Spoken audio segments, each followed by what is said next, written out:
সাইদ ভাইয়ের মা, মগধ ভাইয়ের মা, ইয়ামিন ভাইয়ের মা, রায়হান ভাইয়ের মা, তোমরা বড়ই ভাগ্যবতী, আনলে ধরাই দিনের জ্যোতি।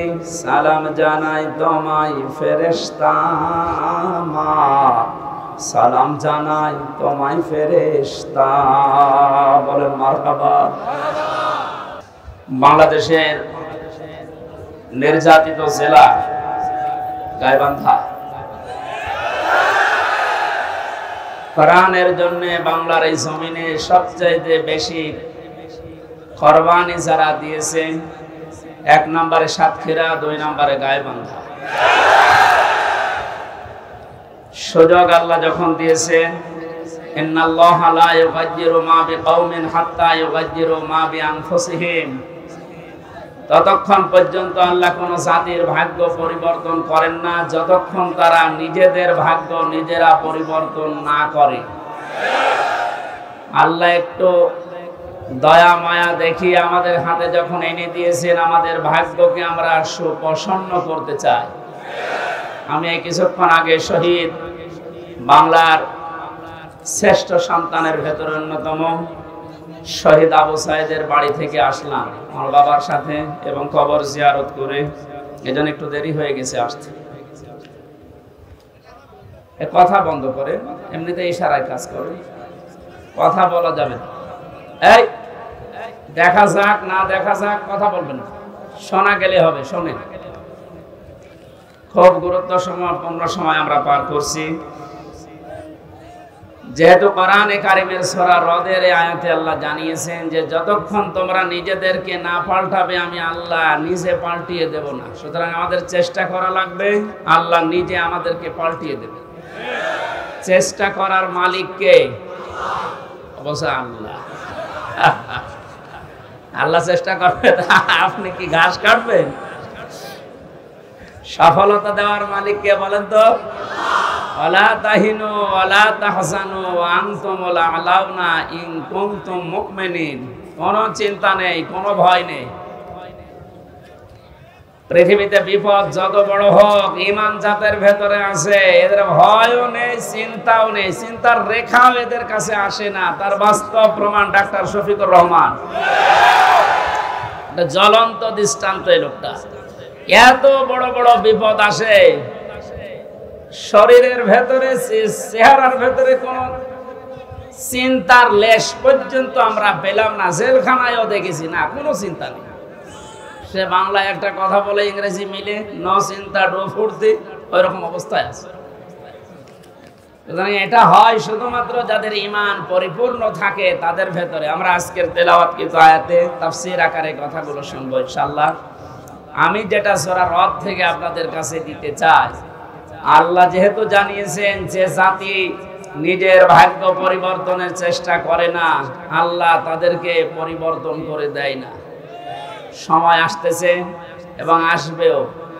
আশা করছি বাংলাদেশের চট্টগ্রাম, সাতক্ষীরা, গাইবান্ধা, চাঁপাইনবাবগঞ্জ, ওদিকে বরগুনা, পটুয়াখালী, এই সমস্ত জেলা থেকে কোরআনে কারিমের যে খাদেমগুলো আসবে, আল্লাহ যেন তাদেরকে কামিয়াবি দান করেন আপনাদের মাধ্যমে। আমরা চাই এগুলো থেকে যদি বসে যায় কোরআনের কোনো খাদেম, তাহলে জেলার পুরা বদনাম হয়ে যাবে। বহু কষ্ট স্বীকার করেছেন, আপনাদের নাম স্বর্ণাক্ষরে লেখা থাকবে বাংলার ইতিহাসে। গাইবান্ধা এই জেলার পলাশবাড়ি বলে একটা থানা আছে, এই থানা আদর্শ শিশু সদন এতিমখানার উদ্যোগে। শব্দগুলো খুবই গুরুত্বপূর্ণ।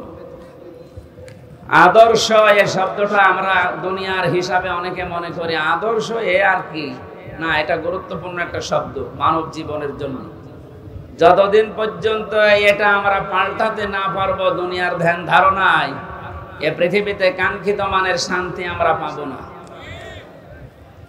কারণ একমাত্র আদর্শ এ শব্দ বলে আল্লাহ নিজে ডাক দিয়েছেন রাসূলুল্লাহকে। আল্লাহ পাক জানিয়েছেন, ইয়াসিন, হে নেতা। এই একটাই মাত্র ঘোষণা আল্লাহ। কোরআন শরীফে আল্লাহ কাউকে হে নেতা এই শব্দ বলে ডাক দেননি। সুবহানাল্লাহ বলতে পারেন নাই? তো এই ইয়াসিন সূরা পড়লে 10 খতম কোরআন শরীফের সওয়াব হয়, প্রত্যেক অক্ষরে 10টা করে নেকি হয়। হ্যাঁ, মাস্ট বি হবে। এর ভেতরে যে শিক্ষাগুলো আল্লাহ দিতে চায় ওইগুলো তো আপনার জীবন আগে থাকা লাগবে। এর প্রথম শব্দ কি বললেন? ইয়াসিন। ইয়া মানে হে, ইয়া মানে কি? হরফে নেদা। সিন মানে সাজ্জেদ, সাজ্জেদ মানে বাংলায় নেতা।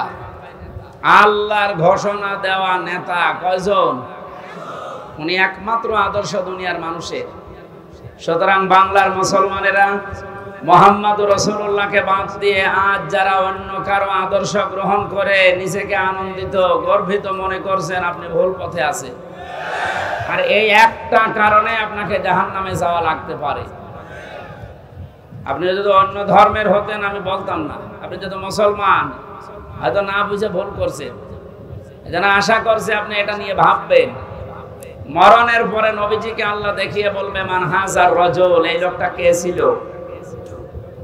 আপনি যদি বলেন হাদা নাবিয়্যুনা মুহাম্মাদুর রাসূলুল্লাহ সাল্লাল্লাহু আলাইহি সাল্লাম, ইনি আমাদের নবী মুহাম্মাদুর রাসূলুল্লাহ, এই কথা বলার পরেই কিন্তু ফেরেশতারা জিজ্ঞাসা করবে জীবনে প্রতিটি ক্ষেত্রে লোকটার আদর্শ মেনে চলেছো? এবার আমার মনে হয় যে মানুষগুলো বিভিন্ন সময় স্লোগান দিয়েছে, আমার নেতা, তোমার নেতা, অমুকের নাম দিয়েছে, মুহাম্মদুর রাসূলুল্লাহর নাম দেয়নি, ওই মানুষগুলো মাস্ট বি ধরা খাবে। আমরাও ধরা খেতে চাই? বলেন। এরপরও যদি কারো মনের পরিবর্তন না হয়, সে যেন বিশ্বাস করে তার বিবেকের উপরে কুকুরে প্রসাব করেছে। ও বলছে ঠিক। এখন যদি বাড়িতে যান, এই যে যেখানে বসে আছে এনে যদি বাড়িতে সালাম দেওয়ার পরে ওনার স্ত্রী ওনারে গালি দেয় কুকুরের বাচ্চা বলে, ভালো লাগবে? বলেন, রাগ হবে না? উনি যদি জ্ঞানী মানুষ হয় চিন্তা করবে আমার তো শিক্ষিত বউ, এত ভদ্র ঘরের সন্তান, আমার গালি দেয় কেন? অবশ্যই এর জিনে ধরেছে। কিসে? জিন অথবা পরিতে ধরেছে, নাই তো আমার গালি দেওয়ার কথা না, স্বাভাবিক নেই। আপনি যদি কোরআনে কারিমের অথেন্টিক কথাটা শোনার পরে আপনার যদি বিশ্বাস দরবেশ বাবার মতো হতো, তাহলে আপনাকে আমি বলতাম না। দরবেশ কোরআন হাতে নিয়ে বলেছিল এর ভেতরে সমস্যা আছে, এই কারণেই তো দাড়ি কেটে ফেলেছে। আল্লাহকে অপমান করিয়েছে শুধু কোরআনে কারিমে, মানে সন্দেহ আছে এর ভেতরে এই কথা বলার কারণেই। যে লোকটা এই কথা বলতে পারে তার ঈমান বলে কিছু থাকার কথা। আল্লাহ বলেন যালিকাল কিতাবু লা রাইবা ফি, এর ভেতরে কোনো ভুল নেই, সন্দেহ নেই, সন্দেহের অবকাশও নেই। আর ওটা হাতে নিয়ে বলেছে এর ভেতরে সমস্যা আছে, তবে মেজর না। বলেন নাউজুবিল্লাহ। আমার ভাইরা, তো অল্প সময় কথা বলবে গরমে, কিন্তু কথাগুলো আপনাকে নিয়ে যাওয়া লাগবে। ইয়াসিন বলে আল্লাহ যার নাম দিলেন তার নাম মুহাম্মদুর রাসূলুল্লাহ। সুতরাং আজকে থেকে যদি বিবেকটা কাজে লাগে, মুহাম্মদুর রাসূলুল্লাহ বাদ দিয়ে আপনি আর কাউকে নেতা আদর্শ হিসাবে মানবেন না। এ কথা দেওয়া যায় না? আলহামদুলিল্লাহ। শিশু সাধন এতিমখানার নাম দিয়েছে। এতিম এ শব্দটার ব্যাখ্যা শুনছিলেন, এত গুরুত্বপূর্ণ বিষয় এটা। বিশ্ব নবী নিজে এতিম ছিলেন। নবীজি জানিয়েছেন কেউ যদি এতিমের মাথায় হাত বোলায় যতগুলো চুল পড়বে অতগুলো সওয়াব হবে। এতিমের দায়িত্বে যারা থাকবে কিয়ামতে নবীর সাথে এভাবে পাশাপাশি জান্নাতে থাকতে পারবে। এ সুন্দর একটা প্রতিষ্ঠানের উদ্যোগে আজকের আয়োজন। পলাশবাড়ি SM মডেল পাইলট সরকারি উচ্চ বিদ্যালয়ে, পলাশবাড়ি পৌরসভা গাইবান্ধা। সভাপতির দায়িত্বে আছেন আমার আরাফাতের ভাই আলহাজ মাওলানা আব্দুল মান্নান মন্ডল। এতিমদের দায়িত্বে তিনি আছেন। আল্লাহ যেন এতিমদের এই দায়িত্ব পালন করার কারণে জান্নাতে নবীর সাথে এভাবে পাশাপাশি ব্যবস্থা করে দেন। মাহফিলের প্রধান অতিথি সাবেক উপজেলা চেয়ারম্যান গাইবান্ধা সদর, আমাদের অভিভাবক জনাব মোহাম্মদ আব্দুল করিম সরকার, বিশেষ অতিথি মাওলানা নজরুল ইসলাম লেবু, মাওলানা জহুরুল হক সরকার, আরো অনেক মানুষের নাম এখানে দেখতে পাচ্ছি। বিশেষ করে জনাব আবু বকর সিদ্দিক, অধ্যাপক গোলাম মোস্তফা, জনাব আবু তালেব সরকার মাস্টার, শহীদুল ইসলাম মনিরুজ্জামান সহ নাম নাসানা মঞ্চে বসা শ্রদ্ধাভাজন ওলামা ইকরাম, সামনে বসা মুসলমান ভাইরা, পর্দার আড়ালের সম্মানিতা মা এবং বোনেরা, প্রাণ প্রিয় গাইবান্ধাবাসী, দল মত নির্বিশেষে কোরআনের এই আয়োজনে যারা সাড়া দিয়েছেন ইবাদত মনে করে, এটা কিন্তু এখন ইবাদত চলছে। যে ইবাদতে কষ্ট বেশি ওই ইবাদতে সওয়াব বেশি হয়। সুতরাং এই কষ্ট করে যারা এসেছেন শুনছেন ইবাদত মনে করে বলেন আলহামদুলিল্লাহ। পৃথিবীতে আল্লাহর বড় বড় দয়ার কথা আমরা শুনেছি। সবচাইতে বড় দয়া রহমত আল্লাহর পক্ষ থেকে মানুষের জন্য চারটা পেয়েছি। কয়টা বলেন বলেন? এটা তিরমিজি শরীফের হাদিস। আল্লাহর নবী বলেন এক নম্বরে মানুষের সবচাইতে বড় দয়া, কিন্তু এটা পেলে মানুষ বেজার হয়। আল্লাহর দয়া রহমত, অথচ মানুষ পেলে বেজার হয়। কথাটা কেমন হয়ে গেল না? নবী কেন বললেন এবার পেলেই বেজার হয়ে যায় অধিকাংশ? তার এক নম্বরে কন্যা সন্তান। আমরা কি বেজার হব? আজ যারা জুজুর ভয় দেখাচ্ছেন বাংলাদেশে নারীদেরকে, যে ইসলামী আন্দোলন একামতে দিন যারা আছে এরা যদি ক্ষমতায় যেতে পারে আপনাদের ঘর বন্দি করে রাখবে, এই জুজুর ভয়টা দেখানো হচ্ছে না? বাংলাদেশের জামাতে ইসলামী বাংলাদেশের শ্রদ্ধাভাজন আমির, আমার মনে হয় কেউ যদি জিন্দা আল্লাহর ওলি দেখতে চায় ওই লোকটার যেন দিকে তাকায়। টাটকা ওলি। আমরা ওলি আল্লাহ খোঁজার জন্য সিলেটে যাই, সিলেটে যেখানে যাওয়া দরকার ওখানে যাই না। এক কথা বলেন না, জীবিত ওলি দেখতে হলে এখানে যাওয়া লাগবে। সিলেটের পাশে মৌলভী বাজার পোলাউড়ায় হেঁটে গেলে মনে করবেন এটা একেবারে জিন্দা ওলি। উনি ঘোষণা দিয়েছে নারীদেরকে আজ যারা জুজুর ভয় দেখাচ্ছেন, আমি গ্যারান্টি দিলাম যদি আল্লাহ আমাদেরকে জাতির খেদমতে কবুল করে এই মেয়েরা পুরাটা উল্টিয়ে যাবে। তারা মনে করবে আমরা মায়ের কোলে আছি। ওনার কথার সাথে বাস্তবতার যেন আল্লাহ মিল করে দেন, বলেন আমিন। কন্যা সন্তান যাদের আছে আপনি বেজার হবেন না, কারণ কারো রিজিকের দায়িত্ব কারো হাতের উপরে, ঘাড়ের উপরে, মাথার উপরে আল্লাহ দেয়নি। যে আসতেছে দুনিয়ায় তার রিজিক সে নিজে করে নিয়ে আসতেছে। কথা বলেন এখন, দায়িত্ব যতদিন আপনার উপরে আছে যেভাবে হোক আল্লাহ চালিয়ে নেবে। যেহেতু এটা নবীর কথা যে এটা বড় রহমত, অথচ আমরা বেজার হয়ে যাই। আমার তো আল্লাহ দুইটা মেয়ে অলরেডি দিয়েছে, এখন যদি আরো মেয়ে আসে আমার কোনো নারাজি নেই, আমি খুশি। দ্বিতীয় নম্বরে হাদিসের ব্যাখ্যা শুধু বলছে, নবীজি জানিয়েছেন যারা মেয়ের বাবা আছো, মেয়েটা যখন কোনো বাড়িতে আসে ফেরেশতা পর্যন্ত বাড়িতে নাজিল হয়ে যায়। কোন ছেলে আসলে ফেরেশতা নাজিল হয়, এ কথা কোরআনেও নেই, হাদিসেও নেই। অথচ মেয়ে মানুষ আসলে ওই বাড়িতে আল্লাহ ফেরেশতা আগে পাঠায়। ফেরেশতারা আসার পরে মাথার উপরে হাত দেয়, ওই কন্যা সন্তানকে উদ্দেশ্য করে বলে এটা একটা দুর্বল দেহ, এটা দুর্বল দেহ থেকে বের হয়ে এসেছে।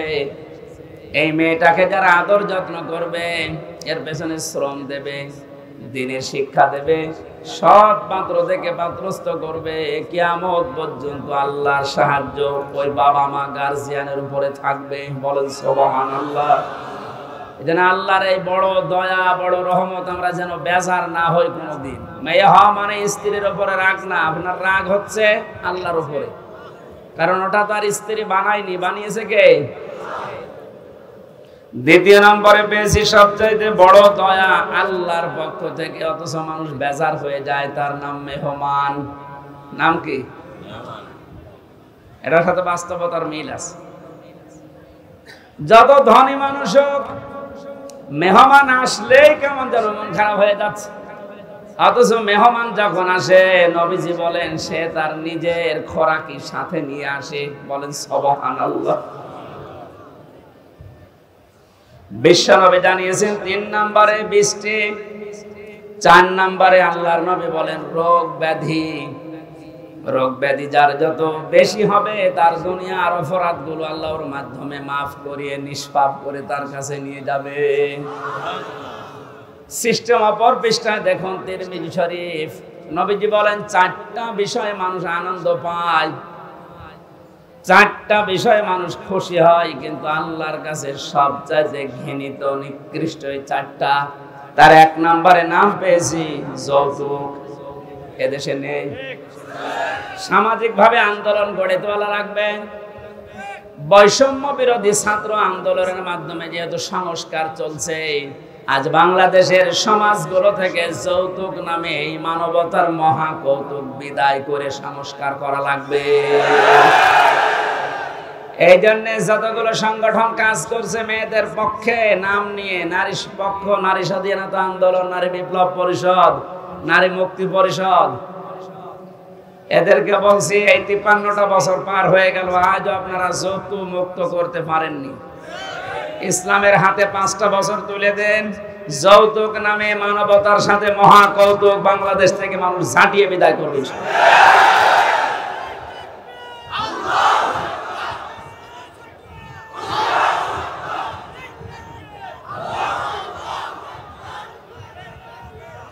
গাইবান্ধাবাসী 2 নম্বরে পেয়েছি আল্লাহর কাছে ঘৃণিত মানুষের কাছে খুব আনন্দ লাগে, মজা লাগে, তার নাম গীবত। নাম কি? এটা করা যাবে না।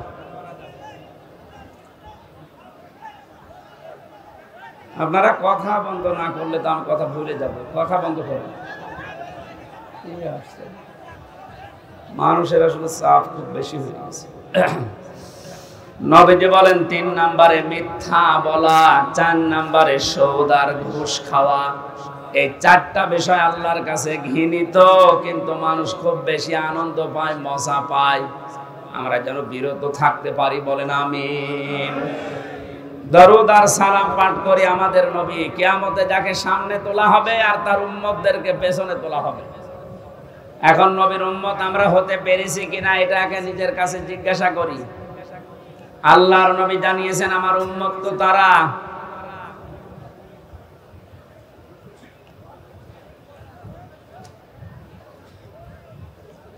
সূরা আরাফের ভেতরে 2 জায়গায় আল্লাহ এই আয়াতটা দিয়েছেন, উম্মতি মুহাম্মদী, যে আমি মুহাম্মদুর রাসূলুল্লাহর উম্মত। এই কথা যদি কেউ ঘোষণা দেয়, দাবি করে, সে যেন মানুষকে ন্যায় এবং ইনসাফের দিকে ডাক দেয়।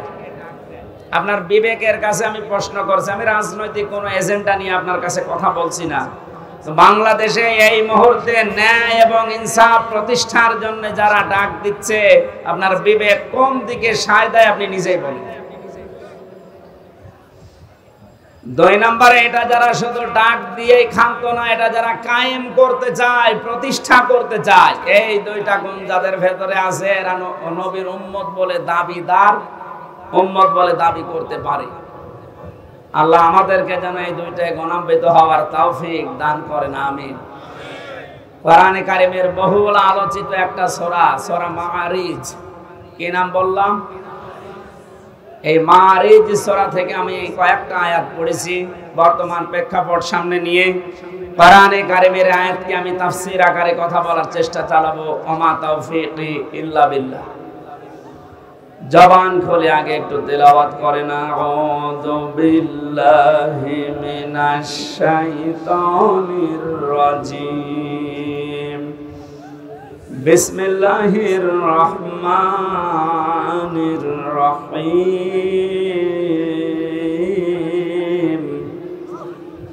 ওয়ালা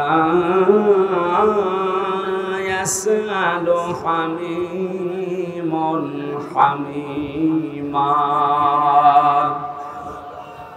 আজকের আলোচনার বিষয় হচ্ছে মুক্তিপণ। কি বললাম? জবান খুলে বলেন, কি বললাম? এটা আমি বানিয়েছিলাম জেলখানায় থাকতে 22 সালে।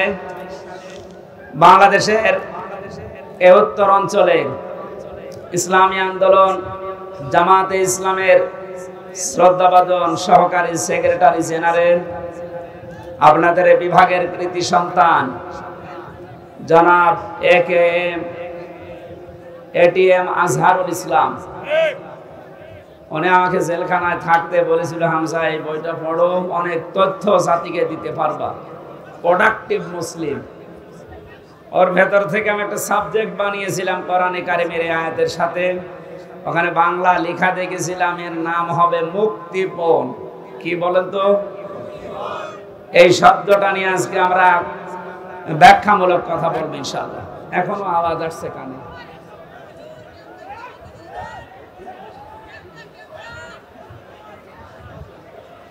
এইভাবে করলে তো কথা বোঝানো যায় না। আর যে মাইক নিয়েছেন, জীবনে যদি এই মাইক আমার মাহফিলে দেন, একেবারে আষাঢ় দিয়ে ভেঙে ফেলেন, গলাটাই আজকে শেষ করে দেবে। কে মাইক নিয়েছেন আপনি? একটা আওয়াজ হলো,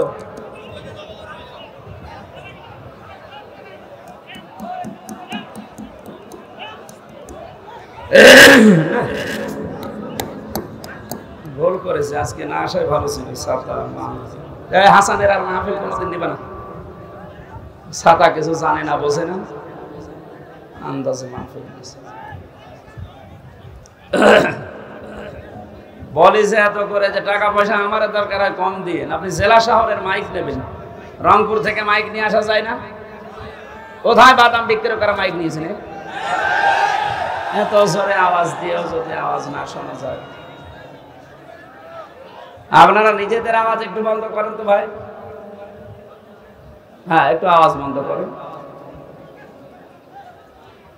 আপনাদের বিভাগের সন্তানের কাছে পাওয়া বই থেকে যেহেতু এই সাবজেক্টটা বানানো, উনি থাকলে বাইরে আপনাদেরকে শোনাতেন, যেহেতু উনি এখনো ভেতরে, আমরা আশা করছি খুব তাড়াতাড়ি আল্লাহ আমাদের ভেতর ওনাকে ফিরিয়ে দেবে। আমিন। কি আপনারা চান না? হ্যাঁ, কথা বলেন না কেন?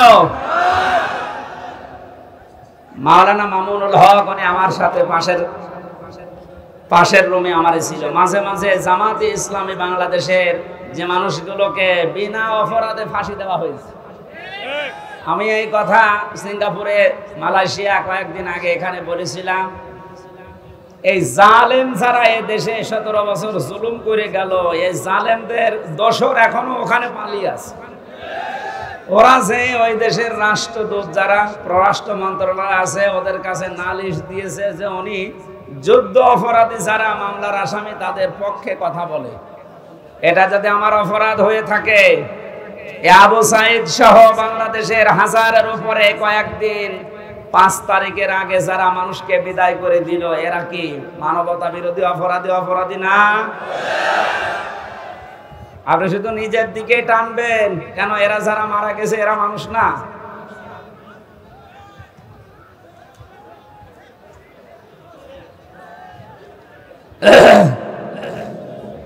গাইবান্ধাবাসী কিয়ামতের একটা কঠিন পরিস্থিতি আল্লাহ আমাদের সামনে তুলে ধরেছেন। এরপরে আয়াতগুলো দিয়ে আরম্ভ করছেন। আল্লাহ পাক বলেন, এমন জালজালা অবস্থা আমি পয়দা করব কিয়ামতের ওই ময়দানে, বুড়ো যুবক মানুষ দৃশ্য দেখে বিদ্ধ হয়ে যাবে, ছোটাছুটি করতে থাকবে মানুষ, মেয়েদের লজ্জায় স্থান লাগবে না, সন্তান হওয়ার জন্য পেট ফেটে বের হয়ে পড়ে যাবে। বলেন নাউজুবিল্লাহ। 50,000 সানা মিম্মা তাউদ্দুন, মানুষ 1 2 3 4 করে যেভাবে গণনা করে, কিয়ামতে এক একটি দিন হবে আমাদের এই গণনা হিসাবে 50,000 বছরের মতো লম্বা। আপনি আওয়াজ কি কমাচ্ছেন নাকি? হ্যাঁ, বাইরে চলে গিয়েছে আজকে, আসলে হলো না। আপনাদের আগে ওখান থেকে মাহফিল নেওয়ার আগে আমি মাইক বলবো, আগে এভাবে হয় না। আমার এখনই গলা ব্যথা করছে ভাই। এরা এখন আপনি মেরে ফেললেও হবে? বলেন তো, ওর মায়ের 700 কত পাওয়ার, এখানে 2000 পাওয়ার লাগবে।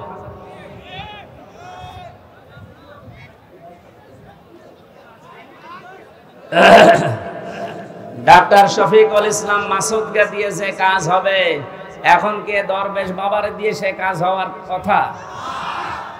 এ জানিয়ে এসেছে দরবেশ বাবার মতো, এখন লাগবে শফিকুল ইসলাম মাসুদের মতো। এ কথা বলছে না কেন?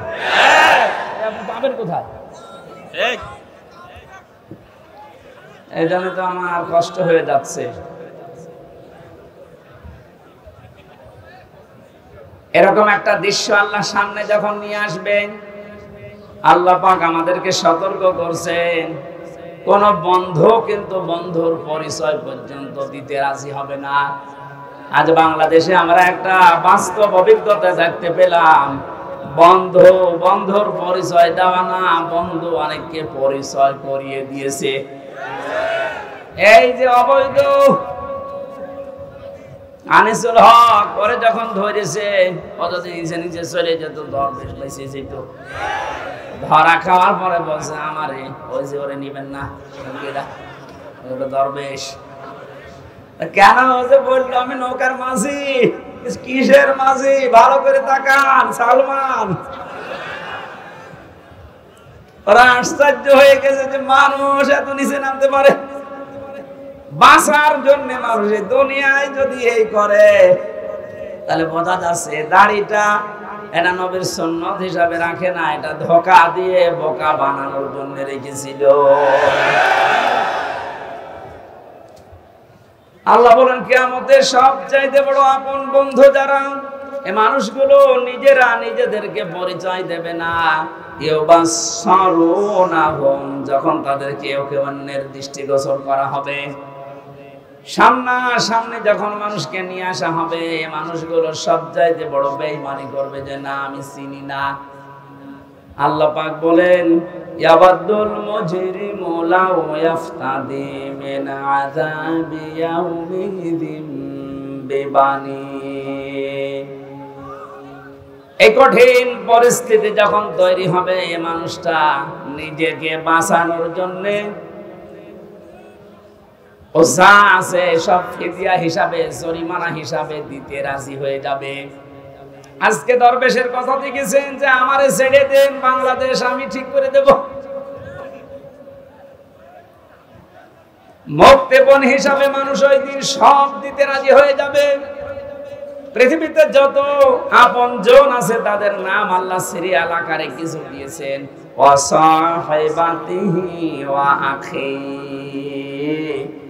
প্রথমে মানুষ তার স্ত্রী সন্তানকে বলবে আল্লাহ তুমি এগুলো নিয়ে যাও, আমার ভাইকে তুমি নাও।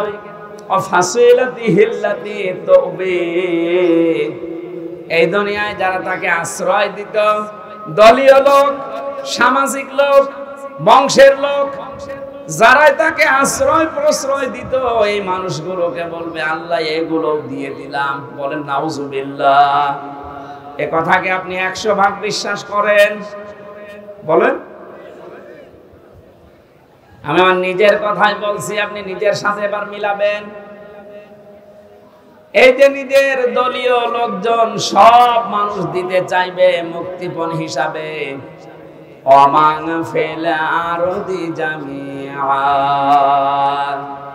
এমনকি দুনিয়ায় তার স্থাবর অস্থাবর যত সম্পদ ছিল সব আল্লাহকে বলবে আল্লাহ নিয়ে নেন।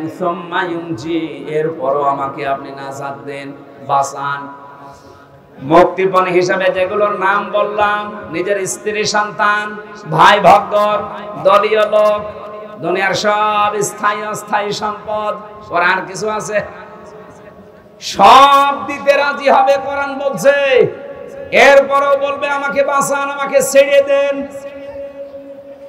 আল্লাহ পাকও জানিয়েছেন সঙ্গে সঙ্গে কাল্লা, কখনো না।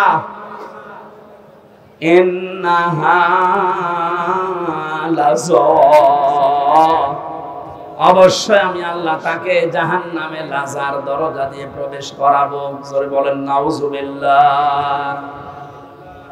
আল্লাহ যদি গ্যারান্টি দেয় তার ভেতরে কোনো ফাঁক ফোকর থাকার কথা? উনি বলছেন না, কখনো না। তো যেগুলো দিতে চাইনি একটাও আমি মুক্তিপণ হিসাবে নিতে রাজি না। তোকে আমি লাজাই দেব। এখন লাজা কি? আমরা এখানে অনেকে এর আগে শুনেছি যে জাহান্নামের স্তর আল্লাহ বানিয়েছেন 7টা। কয়টা? বলেন বলেন। জান্নাতের স্তর কয়টা? 100টা। আমরা তাই 8টা জানি। কোরআনে কারিমের ভেতরে 100টার উপরে জান্নাতের স্তর আল্লাহ সাজিয়েছেন। এর ভেতরে জাহান্নামের স্তর যেহেতু 7টা ধাপ, 7টা, এক একটা ধাপের আলাদা আলাদা নাম আছে। 3 নাম্বার যে ধাপটা তার নাম লাযা। আল্লাহ বলেন এত ভয়ঙ্কর এটা, নাযাআতাল লিশাওয়া।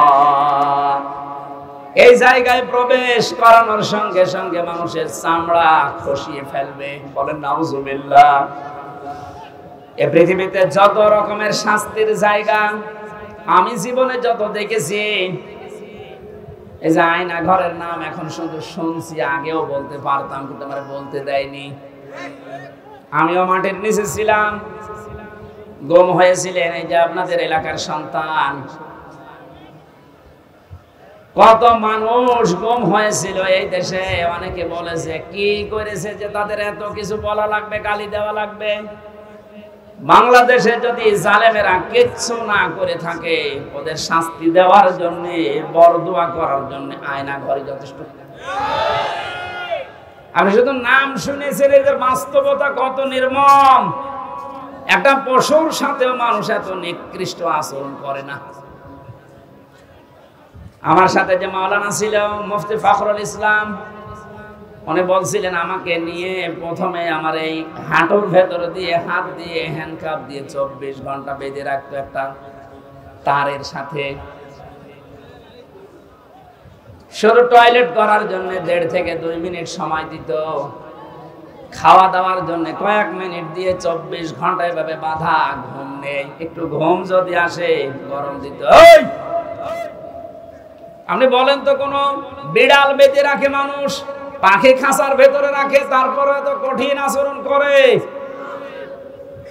এরপরেও যদি জালেমরা নিজেদের জুলুমের ফিরিস্তি খুঁজে না পায়, কি করেছি আমি যে আমার পদত্যাগ করা লাগবে। প্রকাশ্য গুলো তো বাদই দিলাম, গোপনে যেটা এইটাও যদি এখন সামনে ভালোভাবে নিয়ে আসেন, আপনি যে জালেম ছিলেন পৃথিবীতে তামাম দুনিয়া স্বীকার করবে।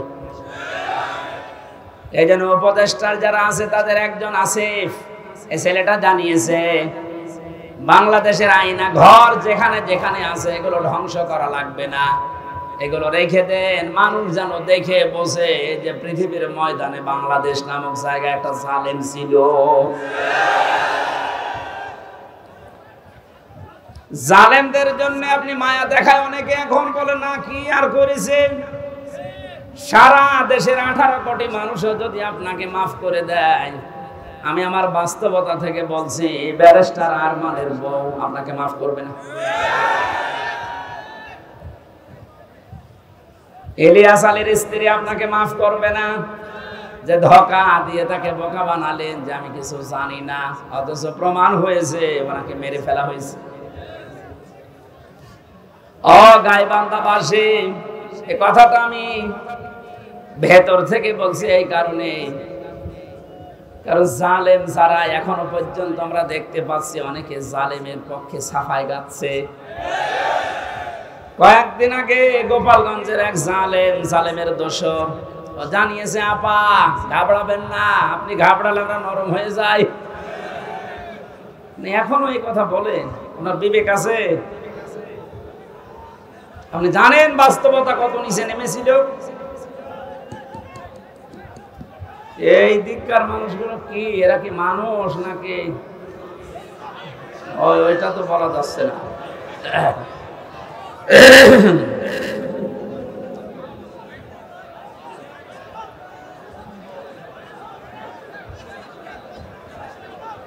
না, এদের জন্য শেষ করে দেওয়া লাগছে। কি করে ভলান্টিয়াররা মনে হয় দায়িত্ব পালন করছে না, নাকি এরা এদের বিবেক বুদ্ধি সব ব্যাংকে রেখে এসেছে? এখানে কি কি করেন আপনি? হ্যাঁ,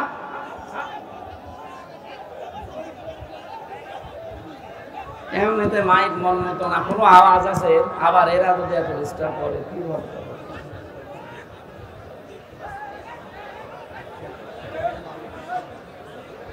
না না, আমি এই জেলা আমি আসবো না স্যার, আমি মাফ করে দিন, আমি আসবো না এই জেলায় আর আসা যাবে না, আমার গলাটা নষ্ট করে দিচ্ছে। নিজেরা ডিস্টার্ব করছে, আবার মাইক ভালো না, আমি কিভাবে কি করবো। সুবহানাল্লাহ আলহামদুলিল্লাহ লা ইলাহা ইল্লাল্লাহ, সুবহানাল্লাহ আলহামদুলিল্লাহ লা ইলাহা ইল্লাল্লাহ।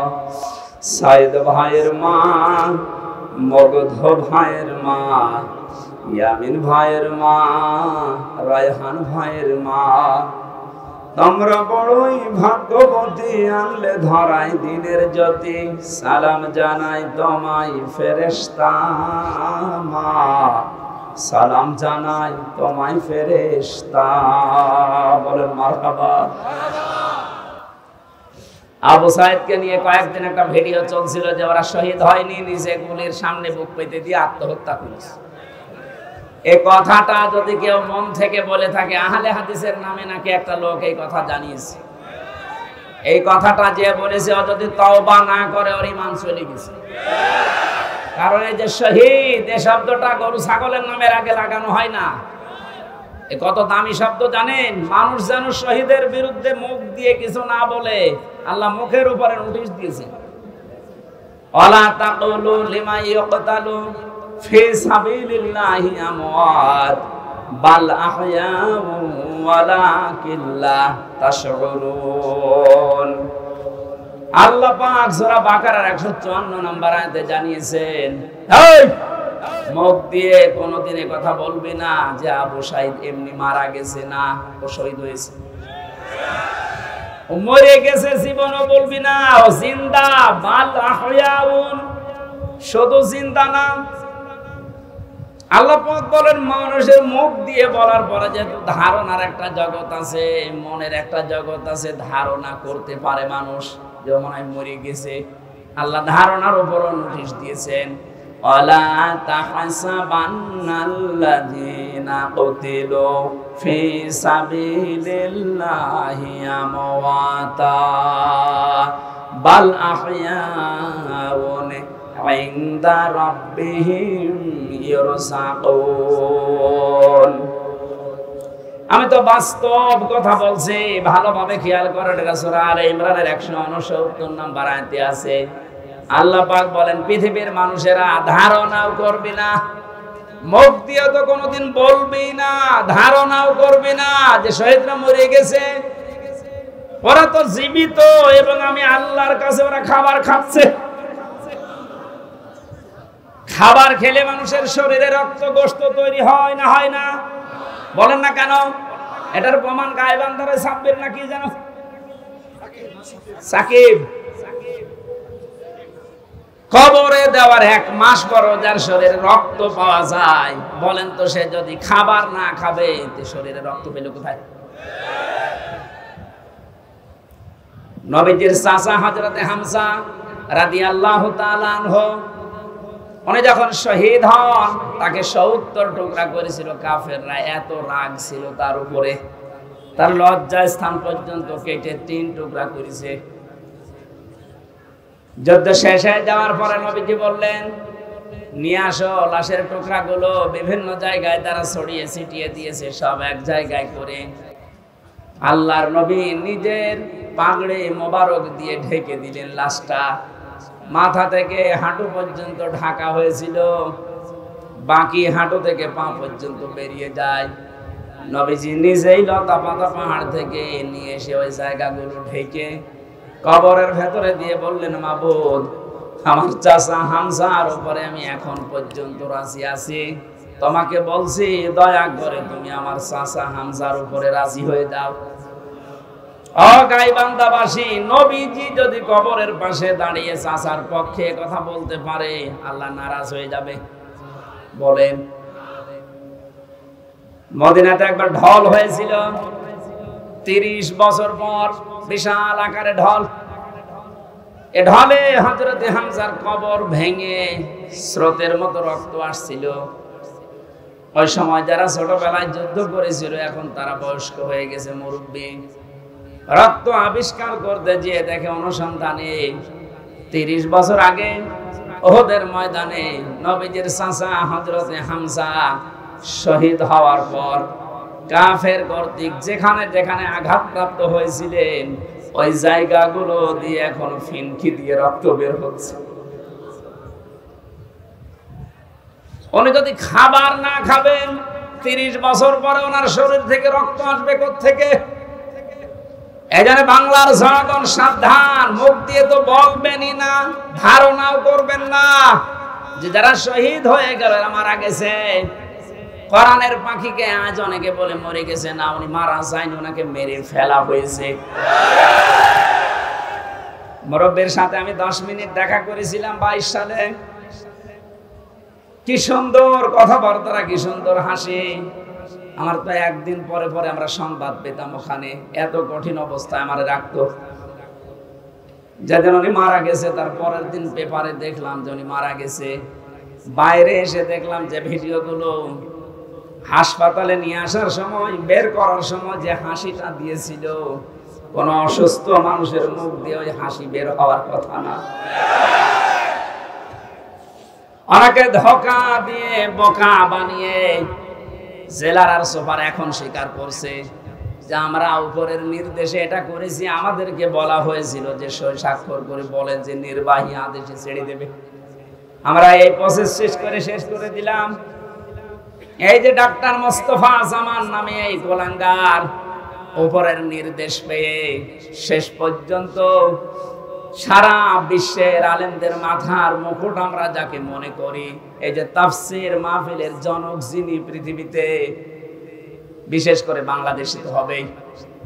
তাফসীর মাহফিলে শব্দ শুনলেই মানুষ মনে করে আল্লামা সাঈদী।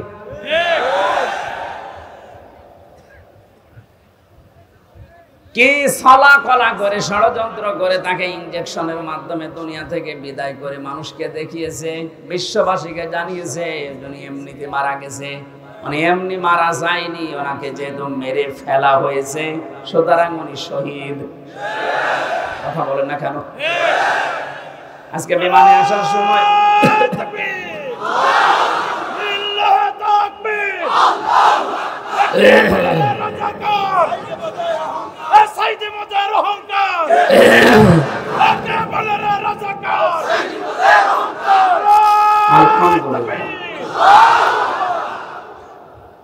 আজকে মিরপুরে নামাজ ছিল 10 নম্বরে, মিরপুর ঢাকা।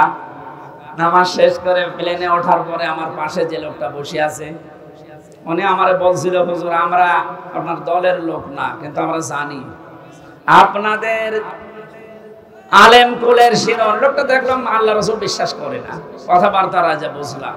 আমাকে বলছে আল্লামা সাঈদী আপনাদের কোরআনের পাখি বলে যারে জানেন, এই লোকটাকে এমনি মারা যায়নি, ওনাকে মেরে ফেলা হয়েছে।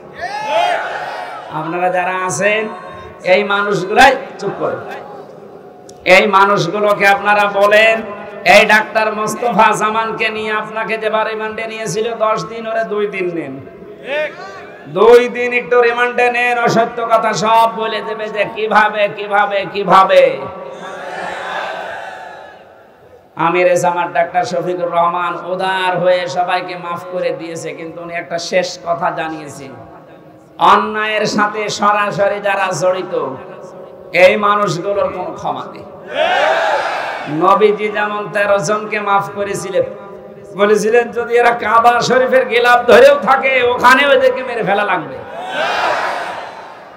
1500 বছর আগে যদি 13 জন এরকম হয়, 1500 বছর পরে আমার মনে হয় এখন 26 জন হয়ে গেছে।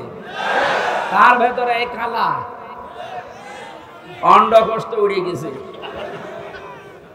এরকম আরো যে শয়তানগুলোর কারণে হাজার হাজার মানুষ বিনা কারণে আমার মতো 3 বছর 5 বছর 10 বছর 15 বছর জেলে ছিল, এদেরকে আপনি কি জবাব দেবেন?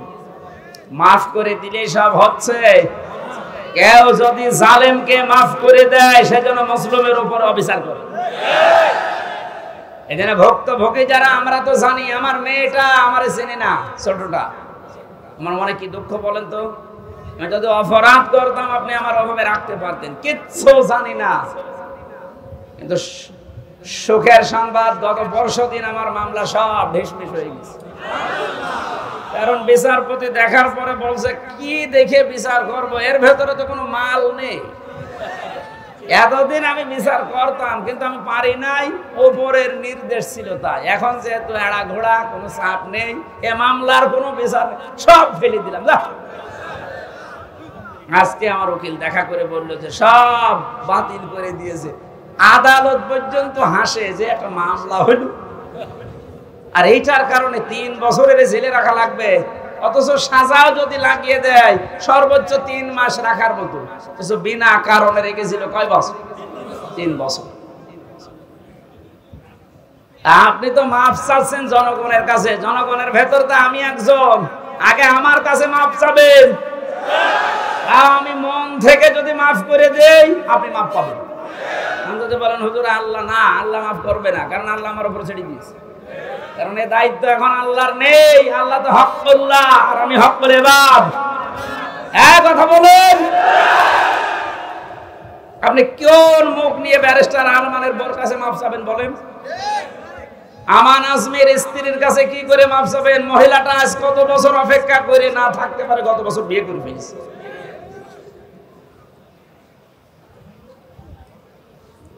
শয়তান পর্যন্ত আমার মনে হয় কান্নাকাটি করেছিল, কিন্তু জালেমদের মনের ভেতরে একটু দয়া আসে না। এত বড় কঠিন হয় মানুষ। একটু জানিয়ে দিতে পারতেন আপনি গোপনেও যে আপনার স্বামী বেঁচে আছে, আপনি ধৈর্য ধরেন, বের হবে। আপনি মেরে না ফেলে বাঁচিয়ে রাখলেন, আর আমরা জানি যে উনি নেই।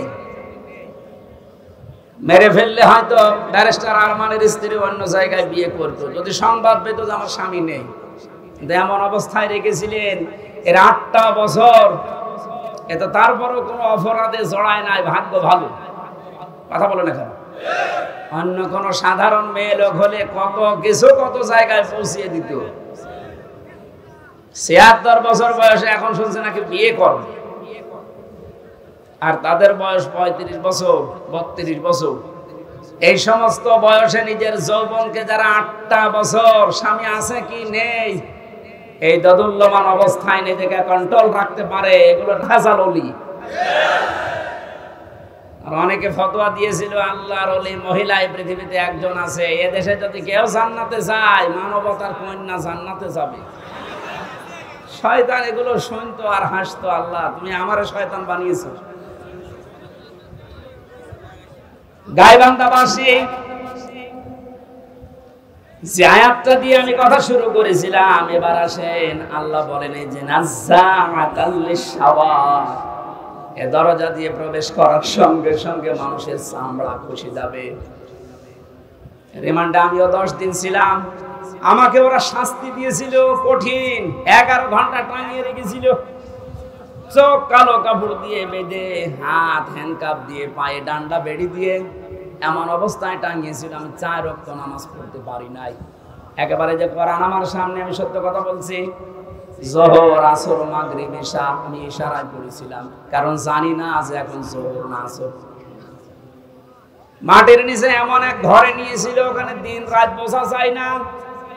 এই কঠিন অবস্থাতে শুধু জিজ্ঞাসা করতাম যে স্যার এখন কি নামাজের সময় হয়েছে? ছাড়ি দিত উপর থেকে, কিসের নামাজ পড়বা।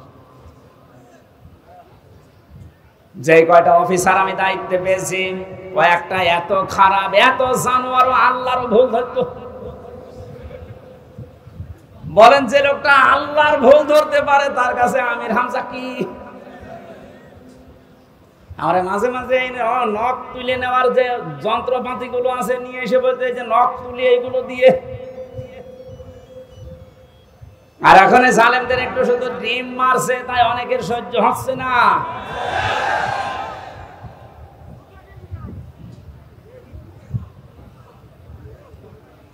এত বড় কঠিন শাস্তির ভেতরে কেউ 8 বছর 10 বছর, আমি তো কান্নার আওয়াজ শুনতাম মাঝে মাঝে 7 তলা থেকে। কারারক্ষীরা বলতো, এমনকি ওখানে প্রশাসনের যে মানুষগুলো বলতো হুজুর এখানে অনেকেই 2 বছর 3 বছর 5 বছর আছে, কেউ জানে না। আপনি যদি বাইরে যেতে পারেন বলবেন। কিন্তু ভাগ্যের নির্মম পরিহাস, বের হওয়ার পরে এমন এমন থ্রেট দিয়েছে যদি কোনো কথা উচ্চারণ করি আমিও গায়েব হয়ে যাব। আল্লাহ যেহেতু নিচে দয়া করে এখন সুযোগ দিয়েছে, এ বাংলাদেশের শুধু ডিবি অফিসে না, এই ডিজিএফের দায়িত্বে যারা আছে আর্মির এখানে মাটির নিচে আয়না ঘর না, এরকম বহু জায়গায় আছে যেখানে যেটা আছে খুঁজে বের করে ওখান থেকে সবাইকে তাড়াতাড়ি মুক্ত করে দেন। এটা মানবতার সাহিত্যের সবচাইতে বড় অপরাধ এই আয়না ঘর, এই গুম। আজকে বিশ্ব গুম দিবস ছিল। বাংলার মানুষেরা এ কঠিন কঠিন শাস্তির পরও আমরা ব্যারিস্টার আরমানের দিকে তাকিয়ে দেখলাম ওনার মাথার চুল উঠে গেছে কিন্তু চামড়া ওঠে নাই। আর আল্লাহ বলেন নাযাআতাল লিশাওয়া, এই লাজা দিয়ে প্রবেশ করার সঙ্গে সঙ্গে মানুষের আগে চামড়া উঠে যাবে। এখন আপনি টের পাচ্ছেন যে কঠিন কত বড় ভয়ঙ্কর জায়গা। এই লাজার ভেতরে আল্লাহ বলেন তাদউ মান আদবারা ওয়া তাওয়াল্লা, তাদেরকে লাজা ডাকতে থাকবে যারা সত্যকে সত্য জানার পরেও পিঠ ফিরিয়ে চলে গেছে। এই দেশে 8:30 থেকে 9:30 থেকে আরাম আরম্ভ করেছি, এখন 10:30 বাজতেছে। একটা ঘন্টায় যত কথা বললাম, একটা কথা কোরআনের বাইরে, হাদিসের বাইরে মন মতো বলেছি। কোনো উদাহরণ যদি দিয়েছি কোরআনের সাথে মিলিয়ে দিয়েছি। এই সত্য পথের দিকে আপনাকে আমি আহ্বান জানাচ্ছি। আমরা এক জালেম থেকে মুক্ত হয়ে পৃথিবীর আর কোন জালেমের হাতে ধরা দিতে চাই না। আমরা এখন কোরআনে কারিমের বাস্তব অভিজ্ঞতা দেখতে চাই। কারণ এই দেশটা 53 বছর স্বাধীন হয়েছে, বাবা চালিয়েছে অনেক দিন। আমরা দেখলাম, আমি দেখি নাই, মুরব্বী দেখেছি। স্বামী চালিয়েছিল, আমি দেখি না, কেন 92 সালে জন্ম। মুরব্বীরা দেখেছে। চাচা চালিয়েছিল, আমি দেখেছি না, কানে জানি না, শুনেছি। কথা বলছে না। গোবরটা তো দেখলাম, ভাবিরটাও দেখেছি। সবাই তো সবার মতো চালিয়েছে। এখন শুধু দেখতে বাকি আছে যে কোরআন দিয়ে দেশ চললে কেমন দেখা যায়।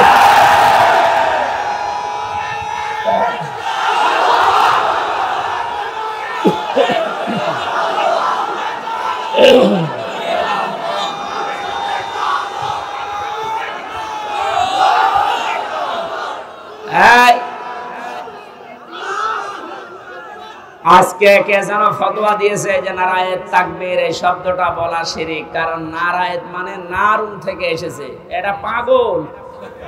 নারায়ণ শব্দটা নারতন থেকে, নারতন মানে উচ্চ, তাকবীর মানে আল্লাহর আওয়াজ। তাকবীর মানে কি?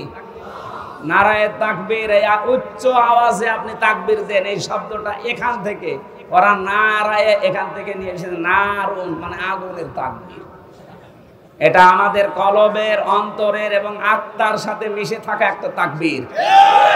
এটা হযরত ওমর যেদিন দিয়েছিলেন, কাফেরেরা তাড়াতাড়ি করে দরজা জ্বালানা বন্ধ করে বলছে দরকার নেই, ওর সামনে গেলে মাথা থাকবে না। সুতরাং এই তাকবীর আমরা মরণ পর্যন্ত দিতে রাজি আছি। এই শব্দটা শুনে যারা মৌলবাদ মৌলবাদ বলে অনেকে আওয়াজ তুলেছিল, আপনি আল্লাহু আকবারের শব্দের যদি মৌলবাদ বলে উল্টাপাল্টা ফতোয়া দেন, আপনার জানাজা পড়া, কবরে যাওয়া জায়েজ নেই। কারণ আপনি এমনিতেও জাহান্নামে যাবেন, অমনিও জাহান্নামে। তাহলে সত্য পথের দিকে ডাকার পরে আমরা চাই চর্ম চোখে দেখতে যে কোরআন দিয়ে চললে কেমন দেখা যায়। যেহেতু আল্লাহর সাহায্য এবং বিজয় আমরা কিছুটা কিছু দেখতে পেয়েছি। অনেকে এখানে এসেছে, এশার নামাজে হয়তো পড়তেও পারেন, ইযা জাআ নাসরুল্লাহি ওয়াল ফাত। হে নবী, যখন আল্লাহর সাহায্য আপনি আসবে তখন বিজয় দেখতে পাবেন। বিজয়ের ভেতরে যতগুলো কাজ আছে তার অন্যতম একটা কাজ হচ্ছে ওয়ারাআইতান নাসা ইয়াদখুলুনা ফি দীনিল্লাহি আফওয়াজা। সত্যিই যদি আল্লাহর সাহায্য এসে যায় তখন আপনি বিজয় পাবেন। আমার তো মনে হয় এত বড় বড় মহারথীরা এই 17 বছর চেষ্টা করে জালেমের একটু চুল পরিমাণ নড়াতে পারে নাই, কিন্তু ছাত্ররা যা করে দেখিয়েছে, এই বৈষম্য বিরোধী ছাত্র আন্দোলনের এই নেতারা, আমার মনে হয় আল্লাহ আবাবিল পাখির মতো তাদের কাজে লাগিয়েছে। এটা নিঃসন্দেহে আল্লাহর সাহায্য এবং বিজয়। আরে বিজয় আসলে যে 7টা কাজ হয়, তার 1 নম্বরের কাজ হচ্ছে দলে দলে পালে পালে মানুষ ইসলামে প্রবেশ করবে। এই 26 দিনে আমরা যেটা দেখতে পেলাম, কথা বলেন না কেন? এই 25 দিনে 5 তারিখ থেকে 30 তারিখ পর্যন্ত তাকান, কত হিন্দু আমিরে জামাতের হাতে হাত দিয়ে মুসলমান হয়ে যাচ্ছে, কত জালেম পর্যন্ত নিজের জুলুম স্বীকার করে আজ ইসলামে আসতেছে। আজকের একটা জরিপ পেয়েছি, আগস্টের 5 তারিখের আগে এই দেশে মাত্র 20 জন মানুষ চাইতো 100 জনের 20 জন যে ইসলামে দেশে কায়েম হোক, কিন্তু এই 25 দিনের মাথায় এখন অবস্থা এমন দাঁড়িয়েছে, এই দেশে এখন 100 জনের 35 জন মানুষ চাচ্ছে যে ইসলাম কায়েম হোক। এই সময়টা একটু চেটে দেন। বাংলাদেশে যারা একামতে দিনের দায়িত্ব পালন করে, এই মানুষগুলোর যে ইখলাস আমি দেখেছি, আমি তো বাস্তব ওয়াজ করছি ওনার সাথে। আমি 4 দিন থেকে জেলখানায় একেবারে পাশাপাশি আমি দেখেছি লোকটার আমল, লোকটার ঈমান। এটা পরবর্তী আয়াতে এটা আসবে। ওনার যে মর্যাদা, ওনার যে ভরসা, তাওয়াক্কুল আল্লাহর উপরে। আমির হামজাকে লক্ষ্যটা এক জায়গায় করলে ওই রকম তাওয়াক্কুল হবে না। আমি কত আলেমকে জেলখানায় কাঁদতে দেখেছি, আফসোস করে, এমনকি আল্লাহকেও দোষারোপ করে। অথচ লোকটা একটা জেনারেল মানুষ, একটা ডাক্তার, কাদের সংস্পর্শে এসে কোন জায়গায় যে আল্লাহ পৌঁছিয়ে দিয়েছে তারে। আমি যে প্রথমে বলেছিলাম, কেউ যদি জিন্দা ওলি দেখতে চান ওনার দিকে তাকাবেন, কারণ ওনার আমল, ওনার কাজ কারবার, অ্যাক্টিভিটিস, ইখলাস আমি নিজের কাছে দিকে 4 দিন দেখেছিলাম। আমি যুবক মানুষ, এখন 33 বছর বয়স আমার। সারাদিন কোনো কাজ ছিল না, শুধু চিন্তা ছাড়া। তারপর রাত 9টা 10টার পরে আমি শুয়ে পড়তাম। আরে মুরব্বী মানুষের মাথার উপরে এতগুলো মামলা। ওনার ছেলে ওই সময়ও ছেলে, ওনার স্ত্রী অসুস্থ, ওনার সহকর্মী সহযোদ্ধা যারা আয়েছে হাজার হাজার পালিয়ে বেড়াচ্ছে, হাজার হাজার ছেলে। ওনার দলের প্রতীক নেই, দল নিষিদ্ধ। এরকম কঠিন মুহূর্তে লোকটার চেহারার ভেতরে চিন্তার কোন ছাপ নেই। প্রতি সপ্তাহে 4টা 5টা করে হাজিরা দিয়ে দিয়ে এই যে 8-9 ঘন্টা গাড়িতে থাকা লাগতো। যখন জেলখানায় এসে পৌঁছাতো রাত 9:30 10টায়, বলতাম স্যার খাবার খাবেন না? আপনার এই যে এখানে কিছু দুষ্টু লোক আছে, ওদের মাধ্যমে মোবাইল পাওয়া যায়, চুরি করে নিয়ে এসে দেয়। আমার বলছে, হামজা মোবাইল দিয়ে করব কি? কেন? আপনার সন্তান আছে, ছেলে, আপনার স্ত্রী অসুস্থ, আপনার দলের লোক সব পালিয়ে বেড়াচ্ছে, একটু খোঁজ নেবেন না? আমারে যেটা শুনিয়েছে ওই কঠিন মুহূর্তে, আমারে বলছে, হামজা আমার সন্তান সহ, স্ত্রী সহ, আমার সহকর্মী সহযোদ্ধাদেরকে আমি আল্লাহর হাতে রেখে এসেছি। আমার তো একেবারে পুরোপুরি বিশ্বাস ওই দিন থেকে যে ওনার এই তাওয়াক্কুলের কারণে এই 25 দিনে 20 থেকে 35-15% মানুষ ইসলামে আসা বেড়ে গেছে। এজন্য মানুষগুলোর ইখলাসের আপনি দাম দিতে শেখেন। এদেশের দেশপ্রেমিক হিসাবে যদি এখন 1 নম্বরের তালিকায় থাকে যারা ভুয়া ভুয়া তুলেছিল, তাদের এখন মানুষ চিনে ফেলেছে। বাংলাদেশের একজন প্রতিচর্যা আলেমে দিন মুফতি কাজী ইব্রাহিম বাইরের দেশ থেকে ঘোষণা দিয়েছে, মানে কিন্তু পাগল ছাগল না, 10 জন আলেম যদি এই দেশে থাকে তিনি একজন। ঘোষণা দিয়েছে এই বাংলাদেশে যদি কেউ দেশপ্রেমিক বলে দাবি করে, সেটা 1 নম্বরে জামাত আর শিবিরেরা। বাকিগুলো যারা এগুলো তুলতেছে, এই কথা শুনে নাকি, বাকি যারা এগুলো তোলে অধিকাংশ গুলোই মিথ্যাবাদী।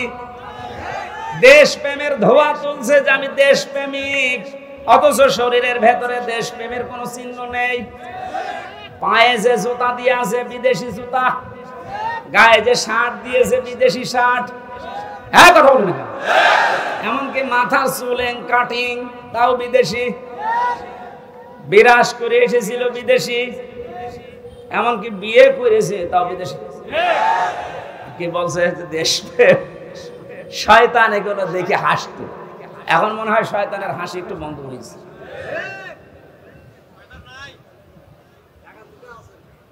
এজন্য সত্য পথে আহ্বান করলে আপনার অন্তত কিছু না থাকলেও কিন্তু বিবেক আছে। বিবেক থাকার পরও যদি কেউ উল্টা দিকে চলে যান, সে যে দলের লোক হন, আপনাকে আল্লাহ লাজাই দেবে। লাজাই গেলে প্রথমে চামড়া খসে যাবে।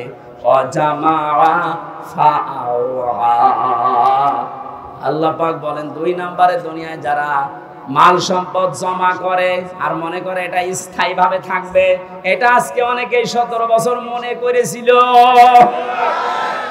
এজন্যই তো পদ্মা সেতুর চাইতেও একজনের টাকা বেশি। এই দরবেশের টাকার পরিমাণ দেখেছেন, শুধু ঋণ ছিল 36,000 কোটি টাকা পদ্মা সেতু বানাতে। 2 নাম্বারই করে লিখেছে মাত্র 32,000 কোটি। তার মানে ওর টাকা দিয়ে আরেকটা বানানো যাবে। এই আয়াতের সাথে 100 ভাগ মিলে গেছে। ওরা মাল সম্পদ জমা করে আর মনে করে এটা স্থায়ী ভাবে আমার কাছে থাকবে, আর হাত ছাড়া হবে না। আল্লাহ এমন ভাবে ধরেছেন, চোখ বন্ধ করার সময় দেয়নি। এই কথাগুলো বলতে বলতে আল্লাহ মানুষের কিছু আচরণ এবার তুলে ধরবেন। এবার আমি সহ যারা বসে আছি প্রত্যেকে আল্লাহর এই আয়াতের সাথে মিলান। ইন্নাল ইনসানা খুলিকা হালুআ। অবশ্যই আমি আল্লাহ মানুষকে বানিয়েছি অস্থির চিত্ত রূপে। সব সময় মানুষ শুধু ব্যস্ত ব্যস্ত ব্যস্ত। 2 নম্বরে ইদা মাসসাহু শাররু জাযুআ। যখন তাকে কোনো অকল্যাণ স্পর্শ করে তখন হায় হতাশ করে, তখন একেবারে পাগলের মতো হয়ে যায়। ওয়াইদা মাসসাহুল খায়রু মানুআ। যখন তাকে কোনো কল্যাণ ভালো কিছু পায় তখন ওই লোকটা কৃপণ হয়ে যায়। মানুষের কিছু চরিত্র বর্ণনা করছিলেন আল্লাহ। আল্লাহ রাব্বুল আলামিন বলেন, মানুষ অস্থির, বিপদে পড়লে মানুষ হায় হতাশ করে, নিয়ামত পেলে কৃপণ হয়ে যায়। কিন্তু তারা না, ইল্লাল মুসাল্লিন। মুসাল্লিরা বাদ দিয়ে কারা বাদ? আমরা এখানে যারা আছি মুসল্লি কিনা বলেন তো? বলেন বলেন। জীবনে যাই করেন না কেন ফরজ নামাজ ছেড়ে দেবেন না। মুসল্লি যারা আছে তাদের এবার আল্লাহ 12টা গুণ দিচ্ছেন। সব মানুষের ভেতরে আগের বর্ণিত এই গুণগুলো আছে। এরা অস্থির, নিয়ামত পেলে এরা কৃপণ হয়ে যায়, বিপদে পড়লে হায় হতাশ করে। কিন্তু মুসল্লিদের ভেতরে এগুলো থাকবে না। মুসল্লিদের ভেতরে যেহেতু এগুলো থাকবে না, আর আমরা মুসল্লি দাবি করছি, কোরআন বলছে তোমাদের ভেতরে 12টা গুণ থাকা লাগবে। কয়টা? আজকে এই 12টা গুণের কথা শুনে বাড়ি নিয়ে যাবেন, তাহলে এই মাহফিল সাকসেস হবে। কথাগুলো আমরা বলছি। এই মাহফিলটা যেহেতু এতিমদের জন্য দিয়েছে, ওনারা বারবার পেছন থেকে খোঁচাচ্ছে যে আমাদের টাকা পয়সা কিছু দরকার এতিমের জন্য। 3-4 মিনিট সময় দিচ্ছি, 12টা গুণ আমি বলবো। যারা যাচ্ছে ওনাদের কাছে সর্বোচ্চটা একেবারে শেষ, বাড়ি যাওয়ার ভাড়া রেখে বাকিটা দিয়ে দেবেন।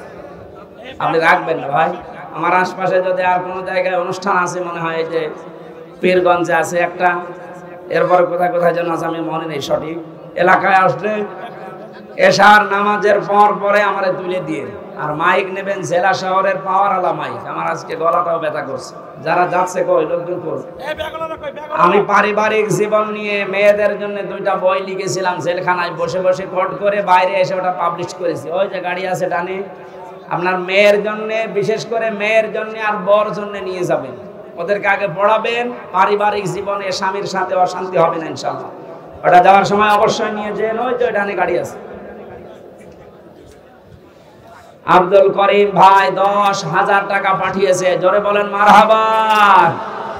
মাওলানা নজরুল ইসলাম ভাই 10,000 টাকা, লিল্লাহে তাকবীর। আলেমরা টাকা দিচ্ছে, আর যাদের টাকা আছে এরা কি করছে? আবু বকর সিদ্দিক ভাই পাঠিয়েছেন 5,000 টাকা, জোরে বলেন মারহাবা। আবু তালিব সরকার ভাই পাঠিয়েছেন 3,000। আল্লাহ রাব্বুল আলামিন এই আলেমদের এবং একামতে দিনের এই খাদেমের এমনিতে তারা মাসলুম, এই 15 বছর এই মাসলুম মানুষগুলোর টাকা যেন আবু বকরের সাথে কবুল করেন। এই ওঠাউঠি করে মুসলমান হতে আসছে, এফিডেভিট করা আছে। গোলাম মুস্তাফা 10,000, গোলাম মোস্তফা ভাই এ মাহফিলের জন্য এতিমদের 10,000 টাকা বড় ধরেন, বলেন মারহাবা। আল্লাহ যেন তার জীবনের বিপদ আপদ গুলো দূর করে দেয়।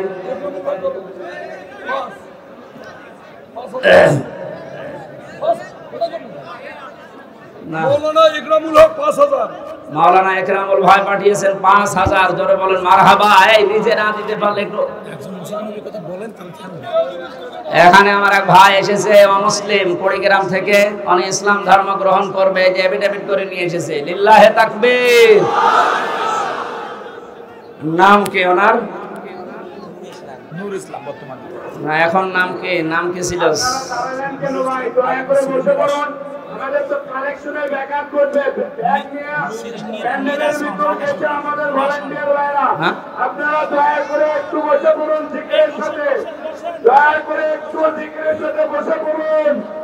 আপনারা একটু জিকিরের সাথে আপনাদের এলাকার ভলান্টিয়ার গেছে, আমাদের ব্যাগগুলো হারিয়ে যাবে, আপনারা একটু বসে পড়ুন। আসলে শুনেন, এখনই আমাদের একজন হিন্দু ভাই ইসলাম গ্রহণ করবে, আপনারা সবাই বসে পড়ুন, সবাই বসে, এখনই বসে পড়ুন, সবাই বসে পড়ুন, এখনই ইসলাম গ্রহণ করবে।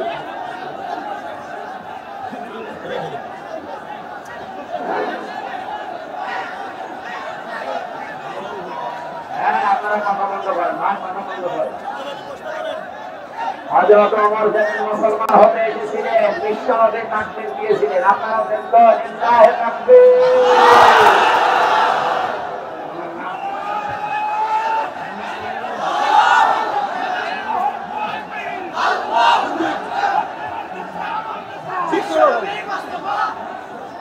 আর ওনার নাম ছিল পূর্বের নাম সেলিম নিরাসন, এখন বর্তমান নাম পছন্দ করেছে মোহাম্মদ নূর ইসলাম।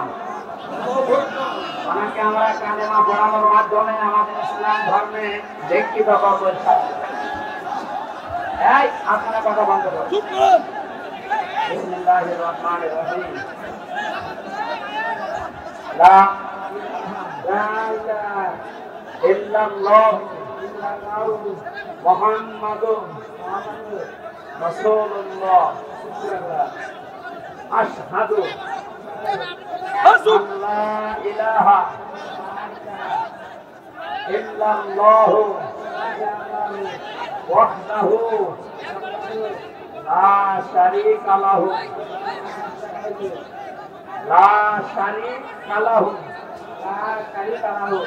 ওয়া আশহাদু আন্না মুহাম্মাদান আবদুহু ওয়া রাসূলুহু। আমি সাক্ষ্য দিচ্ছি, আল্লাহ বাদে কোন মাবুদ নেই, ইলাহা নেই, ইবাদত করার যোগ্য কেহ নেই, এবং আমি আরো সাক্ষ্য দিচ্ছি মুহাম্মাদুর রাসূলুল্লাহ আল্লাহর বান্দা এবং রাসূল। বান্দা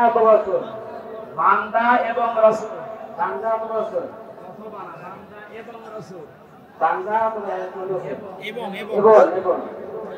এই মুহূর্তে উনি আমাদের ভেতরে নিষ্পাপ, আমাদের সবারই গোনা কম বেশি আছে, ওনার এখন আর কোনো গোনা নেই। আমরা এই নাকদ মুসলিমদের ভাইয়ের পক্ষ থেকে আমরা ওনাকে বুকে আলিঙ্গন করছি। লিল্লাহি তাকবীর।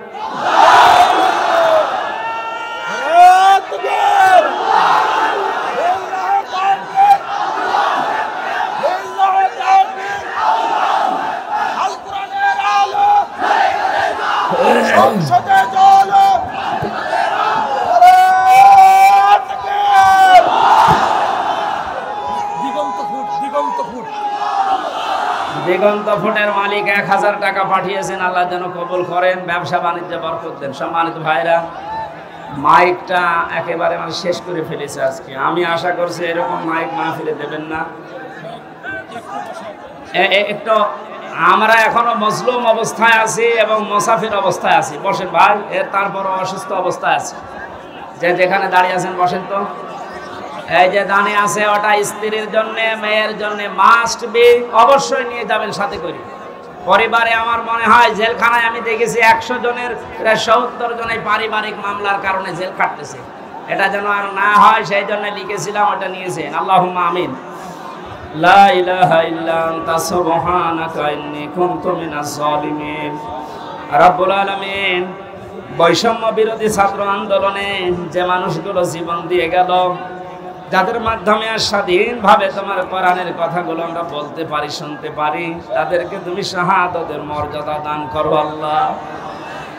তোমার যে বান্দা আজকে তোমার ইসলাম ধর্মে দীক্ষিত হয়েছে, নাম নিয়েছে নূর ইসলাম, ইসলামের আলো, মেহেরবানি করে ওমরের মতো বানিয়ে দাও।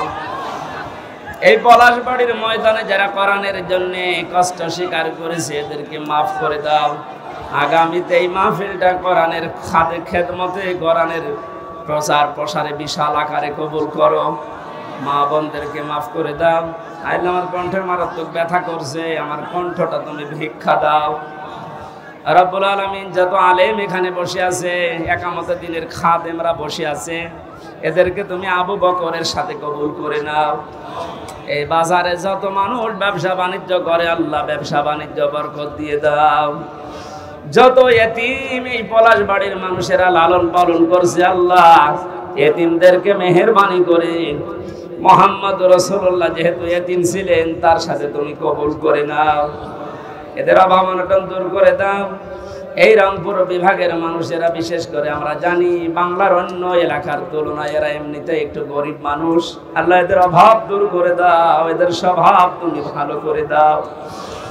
এই গাইবান্ধা জেলাটা কোরআনের ঘাঁটি, সারা বাংলাদেশ এটা জানে।